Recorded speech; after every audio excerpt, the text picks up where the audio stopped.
তো hello guys, আপনাদের যদি পাঞ্জাব ন্যাশনাল ব্যাংক থেকে থাকে তাহলে কিন্তু আপনারা একটি নতুন এসএমএস পেয়ে থাকবেন।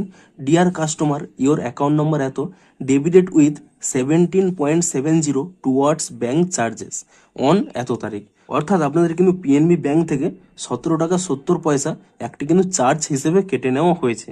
তো কি কারণে এটি চার্জ হিসেবে কেটেছে সেটাই জানাবো আজকের এই ভিডিওটিতে, তাই জন্য কিন্তু পুরো ভিডিওটি অবশ্যই দেখতে থাকুন। তো তার আগে ভিডিওটিকে অবশ্যই একটি লাইক করে দিন এবং এই চ্যানেলে যদি আজই নতুন এসে থাকেন এখনই চ্যানেলটিকে সাবস্ক্রাইব করে রাখুন এরকম নতুন নতুন ভিডিও দেখার জন্য। তো আপনার এই চার্জটি কি জন্য কেটেছে তা কিভাবে চেক করবেন, দেখুন তার জন্য আপনাদের কিন্তু একটি অ্যাপ থাকা তো দরকার। আপনাদের কাছে যদি এখানে পিএনবি ওয়ান অ্যাপটি থেকে থাকে তাহলে কিন্তু আপনারা চেক করতে পারবেন যে কি কারণে এটি কেটেছে। আপনারা সিম্পলি কি করবেন, এখানে কিন্তু প্রথমে লগ ইন করে নিয়ে এবং তারপরে কিন্তু এখানে প্রোফাইল অপশানে ক্লিক করে নেবেন এবং তাহলেই দেখুন এখানে কিন্তু ট্রানজ্যাকশন ডিটেলসটি শো করছে। দেখুন আমার ট্রানজ্যাকশনটি হয়েছে 5 জুলাই 2026 এবং 17.70 এখানে কিন্তু ডেবিট হয়ে গেছে। কি কারণে এখানে ডেবিট হয়েছে দেখুন এখানে কিন্তু স্পষ্টই লেখা শো করছে এসএমএস চার্জেস।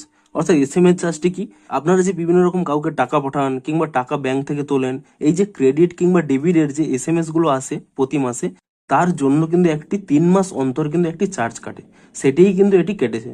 এমনকি দেখুন কোন পিরিয়ডের জন্য কেটেছে এখানে স্পষ্টই বলা রয়েছে 1/4/2026 থেকে 36/2026, অর্থাৎ এপ্রিল মে জুন এই 3 মাসের জন্য আপনাদের কিন্তু এসএমএস চার্জটি কেটেছে এবং পিএনবির কিন্তু এসএমএস চার্জটি 17.70 এবং প্রতি 3 মাস অন্তর কিন্তু এটি কাটতে থাকে এবং এই কারণের জন্যই কিন্তু আপনাদের চার্জটি কেটেছে এবং এসএমএস এর মাধ্যমে কিন্তু তা জানিয়ে দিয়েছে।